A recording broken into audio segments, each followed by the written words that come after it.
రోజు మనము బ్రహ్మానందం, రాజా గౌతమ్, వెన్నెల కిషోర్ లీడ్స్ గా ఆర్విఎస్ నిఖిల్ డైరెక్షన్ లో వచ్చిన కామెడీ డ్రామా ఇది. సినిమా స్టోరీ ఏంటి, దీని మీద నా అభిప్రాయం ఏంటి అని తెలుసుకుందాము.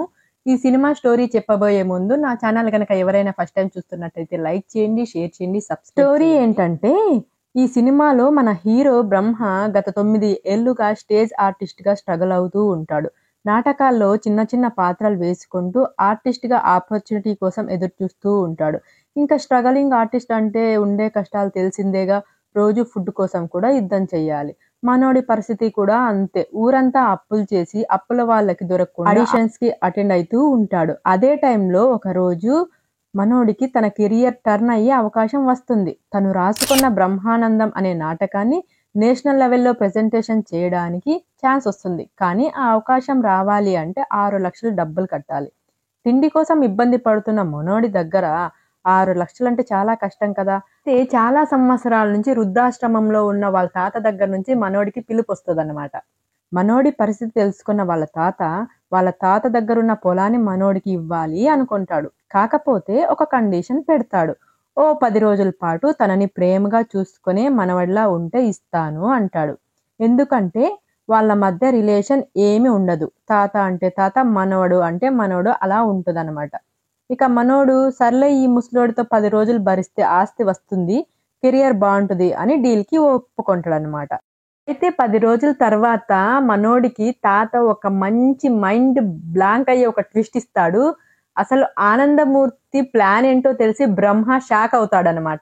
మరి తర్వాత ఏం జరుగుతుంది, తాత మనోడికి ఏం ట్విస్ట్ ఇచ్చాడు, అసలు వాళ్ళ తాత ప్లాన్ ఏంటి, ఇంతకీ మన హీరో కథ ఏంటి, తనకి వాళ్ళ తాతకి మధ్య దూరం ఎందుకు ఏర్పడింది అనేది మీరు సినిమా చూసి తెలుసుకోవాలి.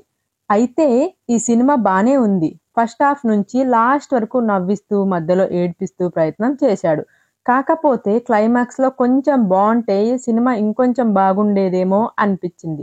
తీసుకున్న పాయింట్ బలంగానే ఉంది. దాని నుంచి గుండెలు పిండేసే అంత డ్రామా పండించొచ్చు.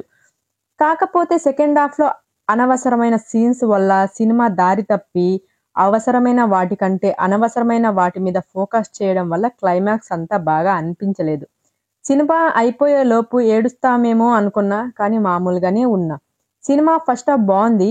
ఇక్కడ బ్రహ్మ స్టేజ్ ఆర్టిస్ట్ అవ్వడానికి ఎంత కష్టపడ్డాడో అనేది బాగా చూపించాడు. అయితే హీరో మీద మనకి అంత మంచి ఇంప్రెషన్ ఉండదు. ఎందుకంటే అవసరమైతే తప్ప హాయ్ కూడా చెప్పని, పక్కన వాళ్ళ గురించి పట్టించుకొని వాడిలాగా ఉంటాడు. గర్ల్ ఫ్రెండ్ని కూడా అందుకోసమే మెయింటైన్ చేస్తూ ఉంటాడు అనమాట. ఎందుకంటే ఎప్పుడైనా డబ్బులు ఇస్తే అడుగుద్ది అని చెప్పి మెయింటైన్ చేస్తూ ఉంటాడు. అయితే సెకండ్ హాఫ్ లో హీరో ఎందుకు అలా ఉండాల్సి వచ్చింది అని బాగా ఎక్స్ప్లెయిన్ చేస్తారు. హీరో మీద ఉండే అభిప్రాయం మనకు వాళ్ళు ఎక్స్ప్లెయిన్ చేసిన తర్వాత మారుద్దనమాట. ఇలాంటి అతనికి 7 ఎకరాల ఆస్తి ఇస్తే ఊరుకుంటాడా? ఇక తాత మనవడు కలిసినప్పటి నుంచి సినిమా అలా సరదాగా సాగిపోతూ ఉంటుంది. ఇంటర్వెల్ కి మంచి ట్విస్ట్ ఇచ్చి సెకండ్ హాఫ్ మీద ఆసక్తి పెంచుతాడు. సెకండ్ హాఫ్ ట్విస్ట్ తో బాగానే స్టార్ట్ అయ్యింది. అయితే మెల్లగా డౌన్ అవుతూ వస్తుంది. కొన్ని కామెడీ సీన్స్ ని అవసరానికి మించి సాగదీస్తారు. కానీ మళ్ళీ ప్రీ క్లైమాక్స్ బాగుంటుంది. మనం ఫస్ట్ లో చెప్పినట్టు క్లైమాక్స్ ఓకే అనిపించింది. ఒక మంచి ప్రయత్నం అయితే చేశారని చెప్పవచ్చు. ఇక పర్ఫార్మెన్స్ వైజ్ కి వస్తే బ్రహ్మానందం గారు బ్రహ్మాండంగా చేశారు. ఆయన సన్ రాజా గౌతమ్ కూడా బాగా చేశారు. వెన్నెల కిషోర్ గారు మనలందరినీ నవ్వించడానికి మంచి ప్రయత్నం అయితే చేశారు. సినిమా ఆటోగ్రఫీ, కొన్ని డైలాగులు అన్ని చాలా బాగున్నాయి.